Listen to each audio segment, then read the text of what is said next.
سب سے پہلے میں کہہ رہا تھا کہ ایمان، لیکن ایمان دل سے۔ قرآن مجید نے کیا کہا ان منافقین کے بارے میں؟ اذا جاءک المنافقون قالوا نشہد انک لرسول اللہ۔ سورہ منافقون ہے کہ نہیں 28ویں پارے میں؟ اے نبی، جب آپ کے پاس منافق آتے ہیں کہتے ہیں ہم گواہ ہیں، ہم گواہی دیتے ہیں کہ آپ اللہ کے رسول ہیں، اور اس پر اللہ کا تبصرہ دیکھیے، واللہ یعلم انک لرسولہ، اور اللہ خوب جانتا ہے کہ آپ ان کے رسول ہیں اس کے۔ اب میں ذرا ترجمہ کیا کرتا ہوں، اللہ سے بڑھ کر کس کو معلوم ہے کہ آپ اللہ کے رسول ہیں؟ لیکن واللہ یشہد ان المنافقین لکاذبون، اللہ گواہی دیتا ہے یہ منافق جھوٹے۔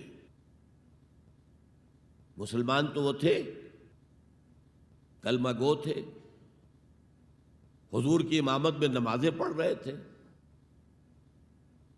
لیکن منافق تھے۔ اللہ نے منافق قرار دیا، دل ایمان سے خالی تھے، بلکہ ہوتے ہوتے دلوں کے اندر حضور سے عداوت پیدا ہو گئی تھی، اہل ایمان سے عداوت پیدا ہو گئی تھی۔ اسی سورہ مبارکہ میں آگے چل کر آتا ہے ہم العدو فاحذرہم، اصل دشمن یہ ہے، یہ مارے آستین ہیں۔ جو کافر ہیں وہ تو باہر سے حملہ کرتے ہیں، پتہ چلتا ہے، سامنے سے آ کر لاٹھی مار رہا ہے کوئی آپ کو، یہ تو آپ کے آستین کے اندر بیٹھے ہوئے ہیں مسلمان بن کر، اور یہ وہاں سے ڈنک ماریں گے، مارے آستین۔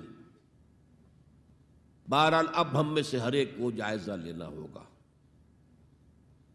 اپنے گریبان میں جھانکیں، اپنے دل کی گہرائیوں کو ٹٹولیں، یقین والا ایمان ہے ہمارے پاس یا نہیں؟ یہ یقین والے ایمان کا میں اگر آپ کو انگریزی میں ترجمہ کر کے بتاؤں تو شاید آپ زیادہ بہتر سمجھیں۔ Personal conviction, it's a racial creed. ہم ایک نسل ہیں، اپنے والدین سے ہم نے کچھ چیزیں سیکھی ہیں، والدین اس میں بلیو کرتے تھے، اللہ، رسول، قرآن، کتاب، جنت، دوزخ، قیامت، ہم بھی مانتے ہیں، بس اٹس اے ریشیل کریڈ۔ یہ تو ایک نسلی عقیدہ ہے۔ اصل شے جو ضروری ہے پرسنل کنوکشن، اپنا یقین، ذاتی یقین۔ تو سب سے پہلے تو اللہ کے رسول صلی اللہ علیہ وسلم کی رسالت پر یقین۔ اور میں نے آپ کو حدیث سنائی تھی ابھی، لا یؤمن احدکم حتی یکون ہواہ تبعا لما جئت بہ۔ تم میں سے کوئی شخص مومن نہیں ہو سکتا جب تک اس کی خواہش نفس تابع نہ ہو جائے اس ہدایت کے، اس قرآن کے، اس شریعت کے، ان احکام کے جو میں لے کر آیا ہوں۔ اگر خواہش نفس اوپر ہے اور اللہ کا حکم نیچے ہے تو مومن کہاں سے ہوئے تم؟ اللہ کے حکم سے نماز تو پڑھتے ہو، روزہ رکھتے ہو، سودی کاروبار کرتے ہو، اور اللہ کے حکم کو پاؤں تلے رگڑتے ہو۔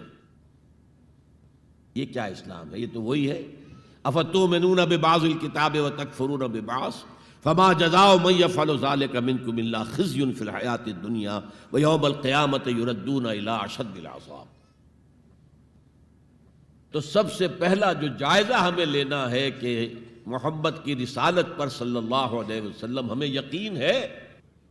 یقین، تصدیق تو ہم کرتے ہیں، زبان سے کہتے ہیں، لیکن یقین، جس یقین کا نتیجہ یہ نکلے کہ پھر نفس کے سارے تقاضے نیچے ہو جائیں اور حضور کی لائی ہوئی ہدایت، حضور کی لائی ہوئی شریعت بالاتر ہو جائے۔